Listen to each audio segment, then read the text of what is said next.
Today we're making a homemade dog treat, a DIY recipe that's easy, grain-free, and has a secret ingredient. So before we dive in, give us a like below. It helps us create more content for dog lovers like you. So the secret ingredient is pumpkin. Why do you want to be feeding your dog pumpkin? There's a bunch of great reasons, and you can Google them, but the main ones that we love are, number one, it's easily digestible. It's got tons of fiber in it. It's super healthy for them, and especially if your dog has an upset belly for some reason, if you put a couple scoops of pureed pumpkin in their food, it can really help in their healing.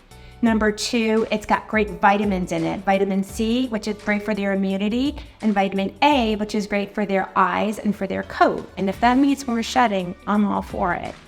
And number three, it's great for weight management. We have a little lab who is like a goat. He'll eat anything. So for filler in his food to make him a little fuller faster, we put a couple scoops of pumpkin puree on top of his kibble, and that's great for weight management. But we can work into other things like this wonderful cookie that we're gonna make. Pumpkin peanut butter cookies. Follow along.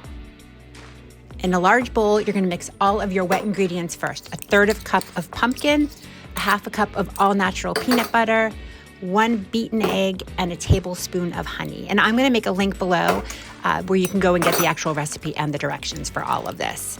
You wanna give it a good stir, make sure that egg is all mixed in, that it's all one uniform color. It's a really wet dough, just so you know. You're gonna add your dry ingredients next, a teaspoon of baking powder and 1.5 cups of almond flour. And we used almond flour because Louis is allergic to white flour. It makes his ears super itchy. So if your dog likes white flour, you can use white flour. Give it a really good mix. Again, it's gonna be sticky, and now you're gonna make it into little cookies. I have my hands a little bit wet just so the dough comes off a little bit easier. These cookies are big because we have giant dogs, but if you have a small dog, you might want to make the cookies smaller. I got about 13 out of this. The recipe calls for 12 to 15. So this is the final thing. You pop it in the oven, 15 minutes, and it's preheated oven at 350. And here's the result. Delicious looking. Let's go for the taste test. The big guy.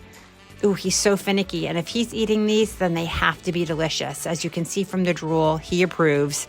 This little guy, of course, he's gonna love them because he loves everything. And they're healthy, so he can actually have a couple of them. Make these. Bon appetit!